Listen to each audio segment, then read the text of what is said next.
Class. आज हम लोग बिजनेस स्टडी में 11th क्लास में देखेंगे कि जो पुराने कॉन्सेप्ट हो गए थे, चाहे बिजनेस रिस्क के हों या नेचर ऑफ बिजनेस रिस्क के, तो आज हम लोग देखेंगे causes of business risk.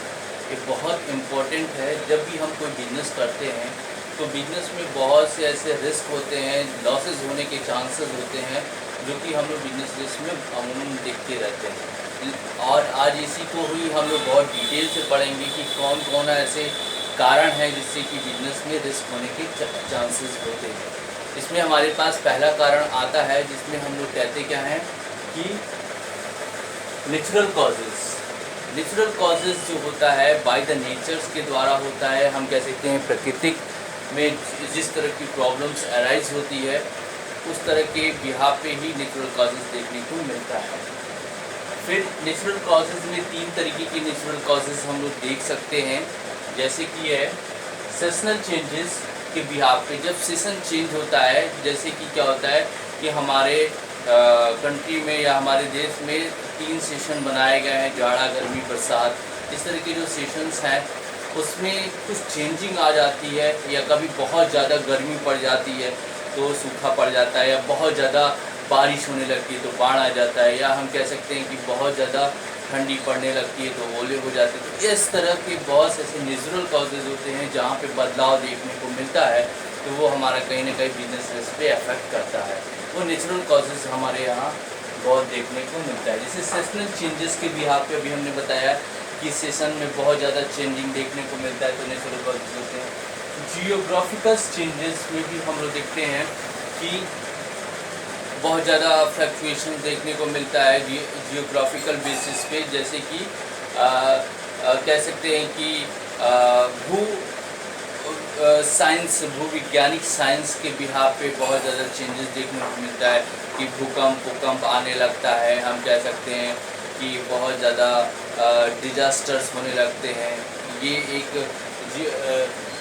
Geological changes देखने को मिलता है। जियोलॉजिकल चेंजेस में आप देखते होंगे कि समुद्रों से भी तूफ़ान आने लगते हैं, या आप कह सकते हैं कि जो अभी मैंने आपको बताया क्या कि किसी भी तरह के तूफ़ान, आधी तूफ़ान आने से जियोलॉजिकल चेंजेस डेवलप होती है। तीसरा, अदर नेचुरल क्लाइमेट्स। कुछ ऐसे नेचुरल क्लाइमेट्स होते हैं जिनके बिहाफ पे हमारे नेचुरल कॉजेज़ डेवलप हो जाते हैं। नेचुरल क्लाइमेट्स में क्या होता है कि महामारी आ जाना, कह सकते हैं कि अभी आपने देखा होगा कोविड-19 की बीमारी, महामारी है, एपिडेमिक्स है, वो बहुत ज़्यादा ये कह सकते हैं नेचुरल क्लाइमेट्स में चेंजेस हो गया है। ठीक है, तो ये एक ऐसा चेंजेस है जिसके बिहाफ पे बिजनेस में बड़ा अब देखिएगा कि अगर हम बात करेंगे कोविड-19 की, तो इसमें बहुत से ऐसे इकोनॉमिक पे बहुत बड़ा इफेक्ट हुआ है। चाहे वो इकोनॉमिक लेवल पे देखें, चाहे कह सकते हैं सोशल लेवल पे देखें, तो बहुत ज़्यादा नुकसान झेलने को मिला है। इससे हर वर्ग को हम कह सकते हैं कि चाहे वो एम्प्लॉइज़ हो, चाहे डॉक्टर्स हो, चाहे इंजीनियर्स हो, हर डिपार्टमेंट, चाहे एजुकेशन डिपार्टमेंट है, रेलवे डिपार्टमेंट से ट्रांसपोर्ट डिपार्टमेंट है, हर डिपार्टमेंट अफेक्ट हो जाता है। तो कहीं ना कहीं बिजनेस कॉजेज़ यहाँ पे हम लोग देख सकते हैं, जो कि नेचुरल क्लाइमेट के यहाँ पे भी चेंजेस हो सकते हैं। कुछ हमारे पास सेकंड आता है ह्यूमन कॉजेज़ में क्या क्या आते हैं। ह्यूमन कॉजेज़ में डिसऑनेस्टी ऑफ एम्प्लॉइज़। कभी किसी बिजनेस यूनिट में बहुत से वर्कर काम करते हैं और उसमें से कुछ ऐसे वर्कर्स होते हैं जो कि ऑनेस्ट नहीं होते हैं, ईमानदार नहीं होते हैं, वो अपनी कंपनी के प्रति लॉयल नहीं होते हैं। तो डिसऑनेस्टी ऑफ द एम्प्लॉइज़ बहुत बड़ा फैक्टर है। अगर आपका एम्प्लॉइज़ ईमानदार नहीं है, लॉयल नहीं है, तो कहीं ना कहीं आपका बिजनेस बहुत दिन तक नहीं चल सकता। तो ये बहुत बड़ा कह सकते हैं कि कॉजेज़ है जो कि ह्यूमन के द्वारा दिया जाता है। दूसरा है डिसऑनेस्टी ऑफ द कस्टमर्स। अगर हम कस्टमर के बिहाफ पे देखेंगे कि कस्टमर भी आपके प्रति डिसऑनेस्ट नहीं है, तो आपका बिजनेस लॉसेस में जा सकता है। जैसे बैंकिंग इंडस्ट्रीज़ में बहुत से लोग होते हैं कि लोन ले लेते हैं, लेकिन वो डिपॉजिट नहीं करते हैं, जिसके बिहाफ पे उसकी इंस्टॉलमेंट EMI डिपॉजिट न करने के बिहाफ पे कहीं ना कहीं बहुत बैंकिंग इंडस्ट्रीज़ को बहुत ज़्यादा लॉसेस हो जाते हैं। ऐसे लोगों को डिफ़ॉल्टर में रखे जाते हैं। बहुत सी ऐसी फैक्टर्स होते हैं जो कि बिजनेस को अफेक्ट करते हैं। तो डिसऑनेस्टी ऑफ द कस्टमर्स, कुछ ऐसे कस्टमर्स होते हैं जो कि डिसऑनेस्ट होते हैं, अपनी कंसेंट पे कायम नहीं रहते हैं और वो बिजनेस पॉइंट ऑफ व्यू से अच्छे नहीं माने जाते हैं। थर्ड होता है स्ट्राइक एंड लॉकआउट की बात हम करते हैं। जब भी हमारे बिजनेस यूनिट में स्ट्राइक देखने को मिलता है, बहुत बड़ा ऑर्गेनाइजेशंस होता है तो एम्प्लॉइयों की संख्या बहुत ज़्यादा होती है, कुछ ऐसे कारणों की वजह से स्ट्राइक हो जाते हैं और वो कहीं ना कहीं हमारे बिजनेस यूनिट को भी अफेक्ट करते हैं। तो हम कह सकते हैं स्ट्राइक एंड लॉकआउट बहुत बड़ा फैक्टर्स है कि अगर आपका कंपनी बहुत अच्छा चल रहा है, रन चल रहा है, अगर उस कंपनी में किसी भी विवाद की वजह से स्ट्राइक हो जाए तो कहीं ना कहीं वो बिजनेस लॉसेस को रिप्रेजेंट करता है। फोर्थ हम आता है वर्किंग केयरलेस। वर्किंग केयरलेस बहुत बड़ा फैक्टर्स है किसी भी बिजनेस यूनिट में। अगर आप कहीं पर भी काम कर रहे हैं, अगर वहाँ पे आपकी वर्किंग केयरलेस बहुत है या एम्प्लॉइयों की वर्किंग केयरलेस बहुत ज़्यादा है तो आपके बिजनेस यूनिट को बहुत बड़ा नुकसान हो सकता है। ये कैसे हो सकता है? अगर कोई कर्मचारी काम कर रहा है और वो बहुत ध्यान से नहीं है, केयरलेस उसकी एक्टिविटीज़ है, तो कहीं ना कहीं आपके प्रोडक्ट या आपकी मशीनरीज या आपके इक्विपमेंट रिसोर्सेज प्रॉपर वे में रन आउट नहीं करेंगे और वो कहीं ना कहीं हार्मफुल हो सकते हैं। तो ये हमारा था ह्यूमन कॉजेज़ जो कि हम लोग ने देख लिया और अभी तक हम लोग नेचुरल कॉजेज़ भी देख लिया। अब इकोनॉमिकल कॉजेज़ में भी हम थोड़ा सा देख लेते हैं। इकोनॉमिकल कॉजेज़ में हमारे पास आता है चेंज इन फैशन। कभी कभी इकोनॉमिक लेवल पे हम लोग बहुत सी चीज़ों को जज करते हैं कि ट्रेंड के बिहाफ पे, फैशन के बिहाफ पे फैशन कभी कभी चेंज होते चले जाते हैं तो फैशन इंडस्ट्री को नुकसान होता है। ये इकोनॉमिकल कॉजेज़ बहुत बड़ा फैक्टर होता है।